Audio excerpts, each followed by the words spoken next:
In 1986, when I was coming of age, Ronald Reagan doubled down on the war on drugs that had been started by Richard Nixon in 1971. Drugs were bad, fried your brain, and drug dealers were monsters. The sole reason neighborhoods and major cities were failing. No one wanted to talk about Reaganomics and the ending of social safety nets, the defunding of schools and the loss of jobs in cities across America. Young men like me who hustled became the sole villain, and drug addicts lacked moral fortitude. In the 1990s, incarceration rates in the U.S. blew up. Today we imprison more people than any other country in the world. China, Russia, Iran, Cuba. All countries we consider autocratic and repressive. Yeah, more than them. Judges' hands were tied by tough on crime laws, and they were forced to hand out mandatory life sentences for simple possession and low-level drug sales. My home state of New York started this with Rockefeller laws. Then the feds made distinctions between people who sold powder cocaine and crack cocaine, even though they were the same drug. Only difference is how you take it. And even though white people used and sold crack more than black people, somehow it was black people who went to prison. The media ignored actual data to this day. Crack is still talked about as a black problem. The NYPD raided our Brooklyn neighborhoods while Manhattan bankers openly used coke with impunity.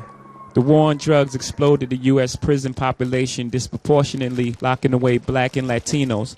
Our prison population grew more than 900%. When the war on drugs began in 1971, our prison population was 200,000. Today it is over 2 million. Long after the crack era ended, we continued our war on drugs. There were more than 1.5 million drug arrests in 2014. More than 80% were for possession only. Almost half were for marijuana.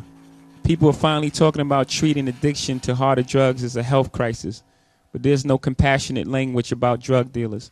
Unless, of course, we're talking about places like Colorado, whose state economy got a huge boost by the above-ground marijuana industry. A few states south in Louisiana, they're still handing out mandatory sentences for people who sell weed. Despite a booming and celebrated $50 billion legal marijuana industry, most states still disproportionately hand out mandatory sentences to black and Latinos with drug cases. If you're entrepreneurial and live in one of the many states that are passing legalized laws, you may still face barriers participating in the above-ground economy. Venture capitalists migrate to these states to open multi-billion-dollar operations, but former felons can't open a dispensary. Lots of times those felonies were drug charges, caught by poor people who sold drugs for a living, but are now prohibited from participating in one of the fastest growing economies. Got it? In states like New York, where holding marijuana is no longer grounds for arrest, police issue possession citations in black and Latino neighborhoods at a far higher rate than other neighborhoods. Kids in Crown Heights are constantly stopped and ticketed for trees. Kids at dorms in Columbia, where rates of marijuana use are equal to or worse than those in the hood, are never targeted or ticketed. Rates of drug use are as high as they were when Nixon declared this so-called war in 1971. 45 years later, it's time to rethink our policies and laws. The war on drugs is an epic fail.